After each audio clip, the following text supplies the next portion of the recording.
Hello and welcome to the hot mess that is our current apartment. We move tomorrow and I've not packed any of my makeup yet. So, yeah. We're not gonna talk about my hair. We're not gonna talk about my face. We're not talking about any of this, but we are gonna get the packing done. All right, this is our starting point. I've got a bunch of empty boxes over there, a bunch of packing material. I did pack everything in this first set of Alex drawers, but none of that was makeup. It was all like tech supplies and nail stuff and face masks. So all of that is done. But this tall 9 drawer, that 5 drawer, and that 5 drawer, I'll need to get packed today. Actually, in like the next 2 hours. So I think I'm gonna pop you guys up on the desktop so I can show you how I'm gonna be packing everything.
Okay, and that is it for the makeup. I've got to wash my makeup brushes and then just throw those into a bag, but that's everything packed.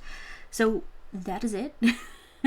I'll have another video where we get to the new place and I actually set everything up and reorganize and clean, and you guys will definitely be there for the whole thing. So I hope you guys enjoyed this long video. Don't forget to like and subscribe, and I cannot wait to see you in my next one. Bye.